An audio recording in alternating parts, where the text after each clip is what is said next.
রাহুল নামের একটি ছেলে তার স্কুলের ফিস জোগাড় করতে পারছিল না, তাই সে চিন্তা করে সে দরজায় দরজায় গিয়ে জিনিসপত্র বিক্রি করবে। একদিন তার এমন দুর্ভাগ্য হলো যে তার একটা জিনিসও বিক্রি হলো না। এদিকে আবার সে প্রচন্ড ক্ষুধার্ত এবং প্রচন্ড তৃষ্ণার্ত, তাই সে ঠিক করলো যে এবার মানুষের দরজায় দরজায় গিয়ে বলবে তারা যদি তার জিনিসপত্র না কেনে তবুও যেন তাকে এক মুঠো খেতে দেয়। ছেলেটি একটা বাড়িতে গিয়ে নক করলো, বাইরে আসলো মেয়ে। এই মেয়েটাকে দেখে রাহুল খুবই ঘাবড়ে গিয়েছিল, তাই সে খাবার না চেয়ে জল চেয়ে বসলো। কিন্তু মেয়েটি তখন বুঝতে পেরেছিল ছেলেটি হয়তো খুবই ক্ষুধার্ত, তাই বড় এক গ্লাস ভর্তি দুধ এবং অন্য গ্লাসে পানি নিয়ে আসলো।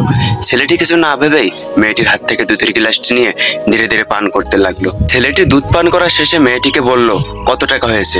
মেয়েটি একটু করুণ সুরে বলল, কিসের টাকা? মা আমাকে শিখিয়েছেন যদি কখনো কাউকে সাহায্য করার সুযোগ হয় তাহলে তাকে সাহায্য করো, বিনিময়ে তার থেকে কোনো অর্থ নিও না। এই ঘটনার বেশ কিছুদিন পার হয়ে গেল।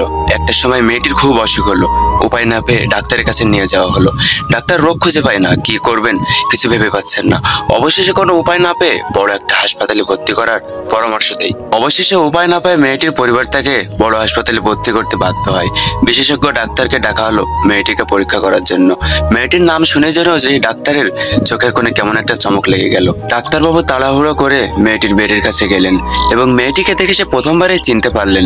ডাক্তারবাবু ঠিক করলেন যেভাবে হোক না কেন, যে কিছুর বিনিময়ে হলেও সর্বোচ্চ চেষ্টা দিয়ে মেয়েটিকে সুস্থ করতে হবে।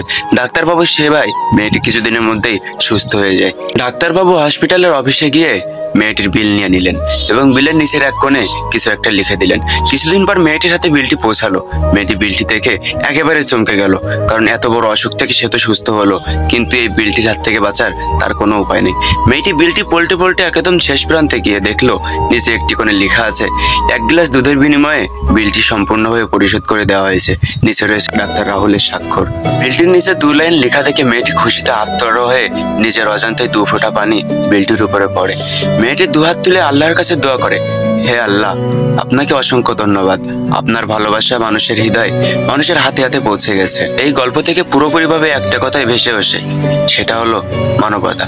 যদি সেই ছেলেটির কাছ থেকে সেই মেয়েটি টাকা নিত তাহলে হয়তো ছেলেটি ভুলেই যেত যে সে একদিন ক্ষুধার্ত ছিল এবং কেউ তাকে দুধ খাইয়েছিল। উদাহরণস্বরূপ আপনার কথাই বলি, আপনি একটি রাস্তা দিয়ে খুবই কষ্টের মধ্য দিয়ে অনেকগুলো ব্যাগ হাতে করে বয়ে নিয়ে যাচ্ছেন।